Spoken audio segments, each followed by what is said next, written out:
Salut les kids, c'est le cinéma des potes et aujourd'hui on a vu Joker Folie à deux et on en parle avec Decad et moi, Joker. I'm nobody. I haven't done anything with my life like you have.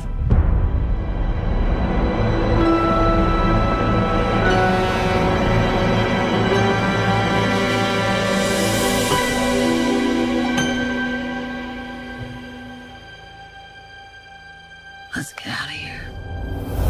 Alors d'abord on va peut-être commencer par une impression à chaud. Qu'est-ce que t'en penses Decad? Alors, moi disons que j'attendais pas grand chose parce que j'aimais déjà pas trop le premier film. Voilà, mais je l'ai trouvé encore moins bon. Voilà, bon, on va développer après, mais c'est un film je me demande pour quel public il est, ce qu'il veut être. C'est un film très étrange, très décevant sur pas mal d'aspects et assez creux globalement, mais un peu joli et audacieux par certains côtés. Alors aussi, je pense que j'ai un petit préféré premier. Après, bon déjà, première chose, dans le 2, ce qu'il faut savoir, c'est qu'il faut avoir vraiment vu le premier pour comprendre le 2, enfin, globalement, pour suivre le 2. Je suis un peu mitigé plus, c'est-à-dire que ça fonctionne quand même sur pas mal d'éléments, mais c'est pas du tout ce que j'attendais.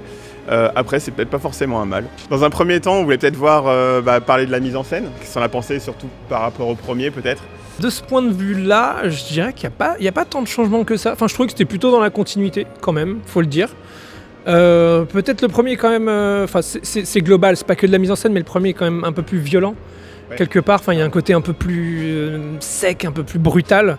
Là, il reste assez timide dans son côté violent à ce niveau-là. Mais je trouve que justement, c'est peut-être un des bons points pour moi du film quand même. C'est un film qui reste quand même assez beau, en tout cas dans sa lumière, dans ses mouvements de caméra, dans ses compositions. Il y a des choses très belles. Bon, pour des choses finalement assez creuses souvent, mais bon, ça c'est une autre question. Mais globalement, le film est quand même agréable à regarder. Il y a plein de moments où qui font du bien et qui font kiffer quand même. Il y a un côté vraiment, effectivement, pas mal de styles, je trouve, où effectivement, il se fait plaisir dans pas mal de plans, sur pas mal de points, au niveau de l'esthétique. C'est pas forcément utile au niveau du film, mais ça fait son effet. Il y a aussi une scène plus réaliste sur la fin aussi qui est pas mal faite. Ça reste quand même un point positif. On n'est pas dépaysé par rapport au premier. Sauf qu'effectivement, on a rajouté le côté dansant, chantant, qui impose de poser des scènes plus que dans le premier, qui pourrait être un peu plus photoréaliste, plus ou moins. Alors oui, justement là-dessus, là on arrive tout de suite à une de mes grosses déceptions, c'est que bon, c'est pas vraiment un spoiler, mais c'est une espèce de spoiler sur le genre du film. C'est que on le cache un peu dans la promo, mais le film est une comédie musicale. Les gens qui le savent peut-être pas. Je pense que si vous avez vu le film maintenant, vous le savez. Qui dit comédie musicale dit numéros musicaux a priori. Et là, ce sont a priori des moments en plus en général plutôt de rêverie, des moments où on est censé se lâcher, s'évader justement dans son esprit, dans quelque chose de fou.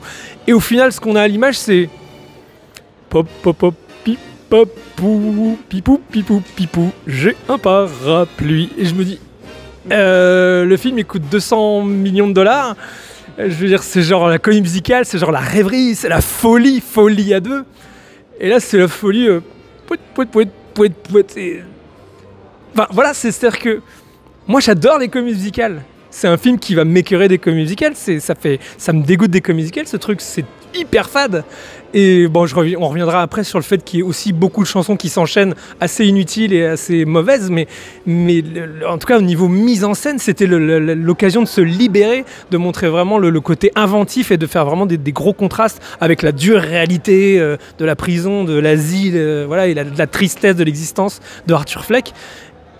Et ça je l'ai pas du tout, c'est-à-dire que c'était très mou et très en dessous à ce niveau-là, très emprunté. Je suis d'accord en partie avec toi, parce qu'effectivement, oui, on pourrait aller beaucoup plus dans la comédie musicale. Je trouve qu'en fait on y vient petit à petit, c'est-à-dire que dans les premières scènes, c'est juste qu'est-ce qui lui prend à chanter ce con-là.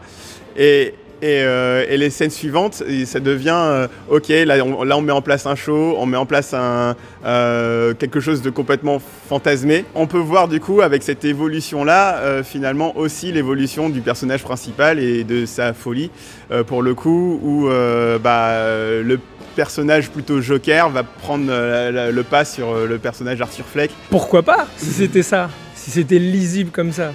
Sauf que franchement, le summum des numéros musicaux, c'est quoi? C'est comme d'hab, c'est un mec qui marchouille et qui chantonne son truc, quoi. Ça va jamais dans un grand numéro, dans un grand truc vraiment spectaculaire, musical, quoi. Un truc d'assumer complètement le côté on est dans une comédie musicale, ça devient fou. D'ailleurs, en ça, je trouve que c'est un film qui se réfère presque à une autre comédie musicale qui a à peu près le même fonctionnement mais en mieux, c'est Dancer in the Dark, qui avait ce truc justement de la comédie musicale mais uniquement dans la tête, et il y avait un gros contraste entre les scènes de réalité et les scènes de comédie musicale, même si on restait à peu près dans le même univers, mais il y avait d'un seul coup des choses quand même déployées, des chorégraphies, quelque chose d'un peu spectaculaire là-dedans.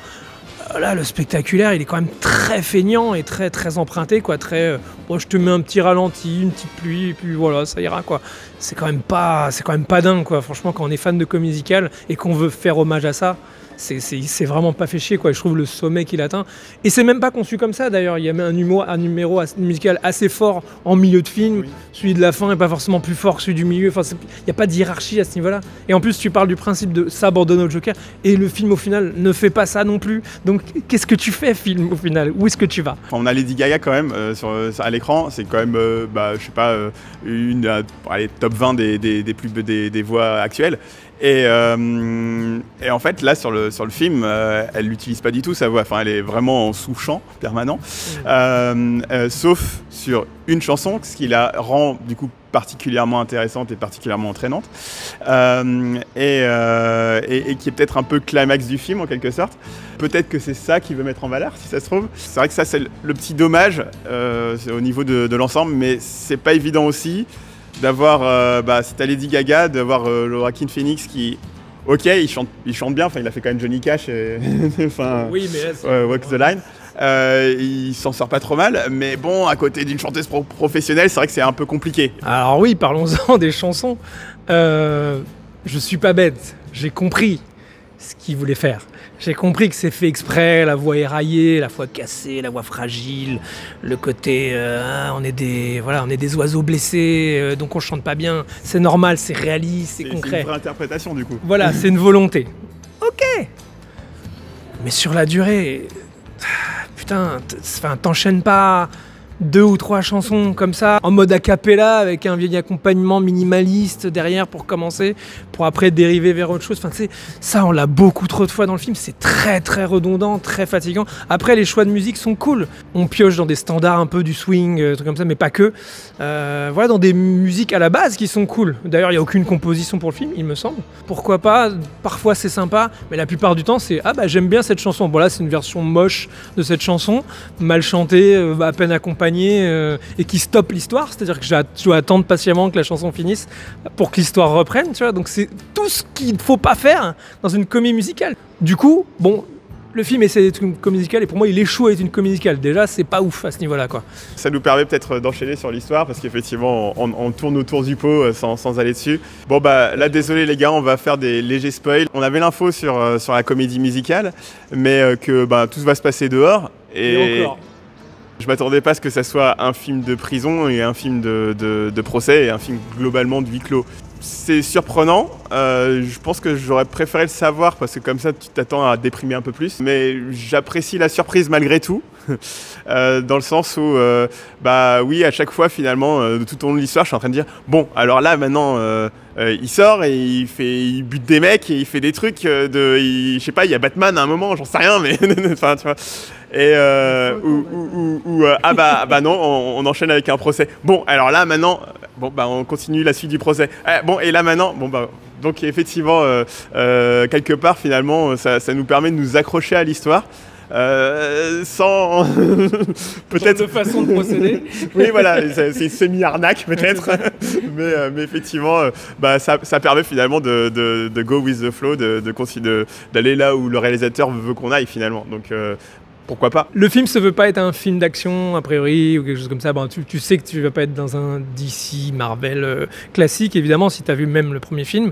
Mais comme il y a une espèce de montée en puissance quand même dans le premier film, qui va quand même vers un peu plus d'action, vers un peu plus de... Ouais, une montée en puissance du personnage, et surtout une origin story du personnage, bon bah tu t'attends à ce que ce soit la continuité de ça. A priori, c'est les attentes que tu as en y allant. Mais du coup, c'est un peu surprenant à ce niveau-là, et c'est un peu déstabilisant, dans le bon et le mauvais sens, ça c'est un peu tôt pour le dire. Mais en tout cas, bon, le premier truc qui règne, c'est une frustration, parce que tu dis, bon, c'est quand que... voilà. Enfin, t'as l'impression qu'on t'a vendu un truc, que ce soit la bande-annonce ou l'élan du premier film, te vend quelque chose, quand même une idée.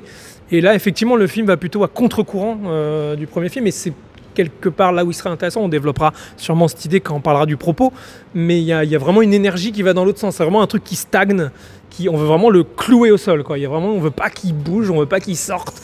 Voilà, et ça c'est bon, un peu frustrant, un peu bizarre, un peu voilà, pas toujours réussi à ce niveau-là, parce que si tu pars dans un film de prison, les films de prison, c'est cool, j'adore ça.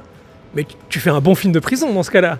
Tu fais pas juste un truc où c'est des scènes au ralenti, encore une fois, sous la pluie, où ça fume des clopes, où ça prend la pause devant des barreaux, des trucs comme ça, tu vois. C'est bien de faire des beaux plans, mais c'est mieux de faire une histoire avec des beaux plans. Ouais, je sais pas, là c'est tous les trucs de films de prison, bah on a des éléments, mais on n'a pas quelque chose de très intéressant. Il a pas beaucoup de relations avec les autres détenus, il y a pas vraiment un truc qui se forme, il y a pas un truc intéressant qui se crée avec ce niveau-là. Enfin moi je pense à des films de prison que j'adore, où finalement les personnages ne sortent jamais, et c'est trop bien. Là c'est pas trop bien, je sais pas, c'est frustrant, c'est stérile. Moi à la limite il y a le côté un peu love story qui est un peu sympa, mais je sais pas, c'est très creux, quoi. C'est très fade au final, malgré la mise en image très très forte. Arthur Fleck, c'est quelqu'un de très solitaire, et du coup effectivement de l'avoir que seul dans ce huis clos, finalement ça pour moi ça peut fonctionner. Et justement ça donne du coup à l'histoire avec Harley Quinn quelque chose une sorte de vraiment de petite lumière, de ça y est, je vois le bout du tunnel, ça y est, je peux faire quelque chose, etc. Plus finalement parce que on n'a pas les petites blagues de hey, on est des détenus solidaires entre nous, ou je hais le gardien de prison, ou en fait le gardien de prison est cool, ou enfin, peu importe quoi.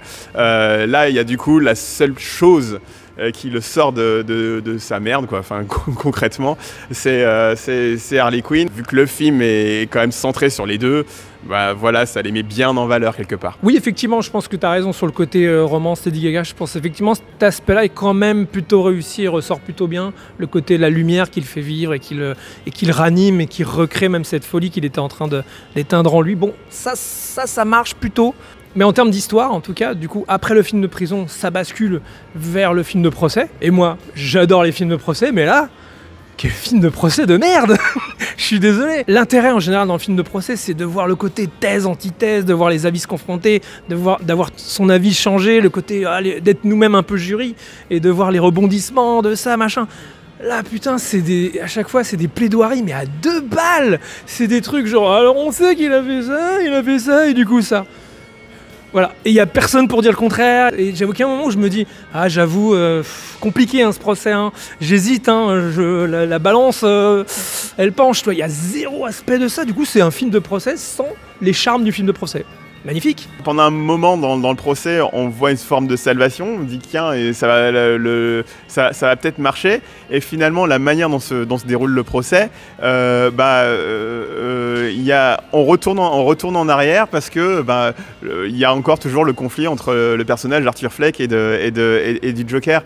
Et du coup, ça permet d'être un turning point pour passer de l'un à l'autre, et de l'autre à l'un, et ainsi de suite. Et finalement, le procès en lui-même, enfin le contenu du procès, quelque part, on s'en fout. Et puis aussi, le super avantage d'avoir un film de procès, c'est de pouvoir avoir le procureur le plus connu de Gotham City, c'est-à-dire Harvey Dent. On peut se dire que, super, on a l'introduction d'un personnage assez intéressant, donc Harvey Dent, qui est le futur double face. Et en fait... non, c'est tout nul. En dehors du fait que je le trouve très mauvais, donc du coup, toutes les fois où je le voyais, je dis « Wow, il est nul !» Mais en plus, il y a ce côté... Ah oui, au fait, en dehors du fait qu'on a totalement laissé tomber de faire une origin story, on va quand même installer les marques de l'origin story d'autres méchants de Batman que vous adorez, comme Harvey Dent. Regardez, c'est le moment où il va peut-être devenir double face, haha, genre. Mais c'est plus du tout ce genre de film, on n'est plus du tout là-dedans, ça n'a rien à foutre là en fait, c'est nul. C'est-à-dire que quand tu vois, tu fais... En disant que le procès n'est pas important, en fait tu mets le doigt sur un truc, c'est qu'effectivement dans le film, moi j'ai l'impression de succession de moments. En fait, c'est pas vraiment des scènes, c'est pas vraiment des trucs où il se passe des choses concrètes, c'est des moments, alors bizarres, ah il est sous la pluie, ah il est au ralenti, ah il fume sa clope, il fume beaucoup sa clope, voilà, et quelle que soit la situation, on va le filmer de manière un peu iconique. Tu t'attends à une comédie musicale, t'as un truc très mou, tu t'attends à un film de prison, t'as un film de prison vaguement posé, t'attends un film de procès, t'as un procès tout pourri, c'est-à-dire que t'as la version la plus fade mais très esthétisée du bon film que tu devrais avoir, quoi. Je te suis sur le côté, effectivement, des scènes mis bout à bout qui font pas forcément un truc bien construit entre eux. Et justement, ça nous permet de rebondir sur la suite, c'est-à-dire le propos du film. Alors là, pour le coup, il faut le mettre à côté du 1, clairement, pour parler du propos. Dans le 1, on avait une sorte d'apologie de la frustration, de la violence. Voilà, on est des pauvres petits et on veut faire tout péter, etc. Et Arthur Fleck / Joker, en faisant en butant un mec en direct, se retrouve à être ce héros finalement du côté décomplexé de la violence. Et c'était à tel point que même lorsqu'on se met à regarder le 1, on se pose la question de mais est-ce qu'on n'est pas en train de dire les enfants, c'est bien de buter des mecs en direct à la télévision, faites ce qui était presque un petit peu gênant. Et là, pour le coup, j'ai l'impression qu'effectivement, il a fait bon, on va se calmer là-dessus. Tous les tarés de fous furieux de Twitter qui veulent buter des mecs. Non, on va se calmer vraiment. Non, la violence, c'est pas bien, les gars. Parce que tu te retrouves en prison et c'est hyper déprimant. Et en fait, la folie, c'est de la merde. Et donc, non, pas bon non plus. Quelque part, ça prend à contre-courant complètement les fans du premier. Là encore, on peut avoir une forme de frustration, mais dans l'autre sens, du coup, on a plutôt une surprise et je m'attendais franchement pas à ça.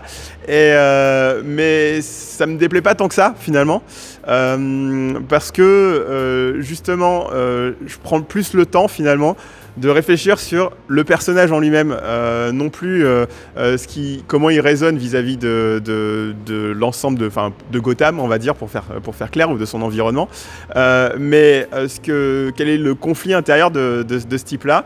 Ouais, donc je suis assez d'accord là-dessus. C'est vrai que ce deuxième film semble être un peu la version moralisatrice, un peu la morale qui arrive au galop vers le premier film, quoi, qui avait ce côté un peu transgressif finalement dans son propos quelque part et dans ce qu'il arrivait à créer chez le spectateur. Ah, vous avez pensé que dans le premier film, le Joker c'était un peu cool, c'était un peu un révolutionnaire, une sorte de modèle à suivre, machin, même si c'est un mec un peu malade, mais voilà, que c'était un peu stylé, quoi. Et en fait, non, je vous ai bien eu. Alors que moi, dès le premier film, je me disais, mais c'est teubé ce truc-là de nous montrer la foule faire « Yes, le clown, génial, on est trop fan du clown ». Dans quel monde il y a ça? C'est n'importe quoi. Ça n'a aucun sens. C'était déjà teubé. Avec Trump, tu vois, par exemple. Mais oui, mais dans ce cas-là, le Joker c'est Trump, le Joker c'est l'anti-Trump. Ça veut rien dire du coup. Ça va dans un sens, ça va dans l'autre. Enfin, il faut savoir ce que tu dis en fait avec ça. Non mais oui, mais voilà, je brûle les cartes, je sais pas ce qu'il dit en fait. C'est-à-dire que il aurait voulu qu'on se dise au premier film il se passe un truc, il se passe quelque chose en termes de révolution, en termes de mouvement, il y a une espèce de pouvoir qui se crée, de contre-pouvoir qui se crée, et c'est une bonne chose, mais regardez quand même, c'est dangereux, regardez quand même, les gens sont fous, regardez comme les gens sont désespérés, machin, et je trouve que dans la façon de le filmer, il avait une espèce d'iconisation où il n'arrivait pas à te faire comprendre qu'il fallait déjà se méfier de ça, alors que là, dans le 2, il fait... Tu n'as pas compris le premier film, mon petit gars. Alors que Moi je dis non, c'est juste que toi qui sait pas de s'exprimer depuis le début en fait. Mais je sais pas, du coup je me sens con devant le film. Toi je me sens, c'est comme un teubé qui me fait la morale quoi, qui essaie de m'apprendre un truc. Et je trouve ça insultant en fait d'essayer de faire ça. Je reviens sur le personnage principal, c'est-à-dire qu'en fait, qu'est-ce qui l'a amené à splitter sa personnalité, qu'est-ce qui l'a amené à passer de l'un à l'autre. Finalement, on se concentre presque sur l'aspect psycho du Joker en lui-même, et que finalement et aussi comment Harley Quinn s'imbrique là-dedans en étant finalement sa muse de la folie, quelque chose comme ça. Effectivement, au niveau du rôle d'Harley Quinn par rapport à lui, il y a quand même un truc intéressant sur le fait qu'elle soit une sorte de fan de sa persona, quoi, du Joker, plus que du Arthur Fleck. Et il y a vraiment un truc de non, mais moi je veux le personnage que tu as créé et pas la personne que tu es en vrai.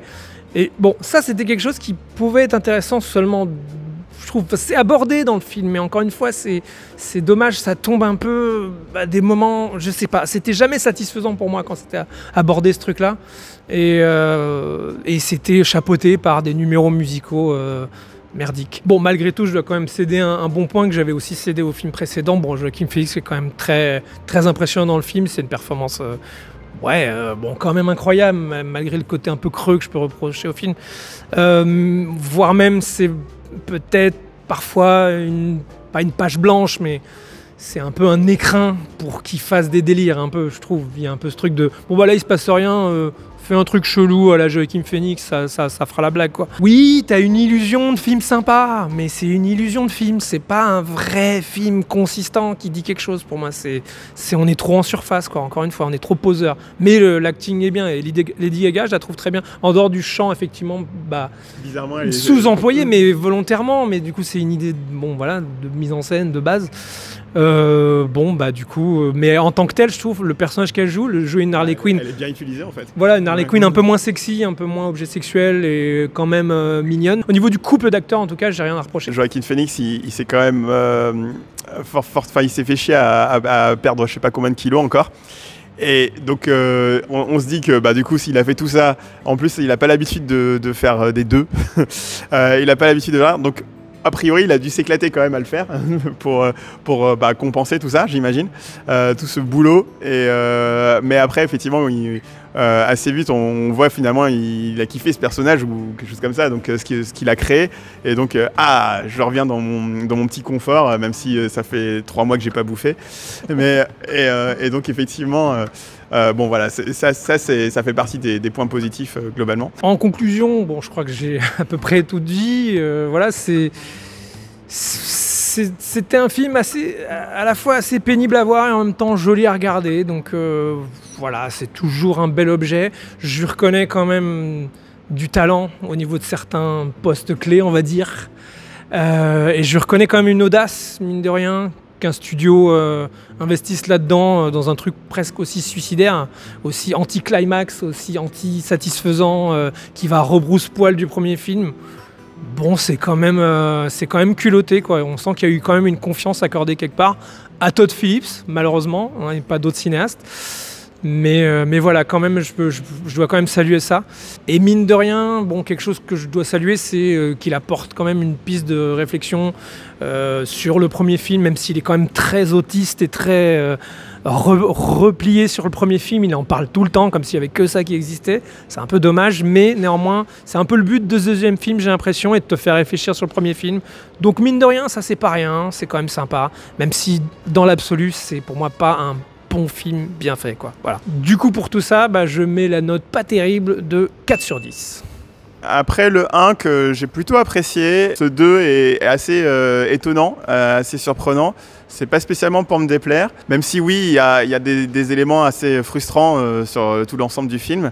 Mais au milieu de tout ça, il y a plein d'éléments que je trouve assez intéressants, en particulier la relation entre les deux personnages principaux et la relation conflictuelle avec entre le Joker et Arthur Fleck. Et c'est pourquoi je vais lui mettre plutôt la note un peu plus flatteuse de 6,5 sur 10. I got the sneaking suspicion that we're not giving the people what they want. It's okay, baby. Let's give the people what they want.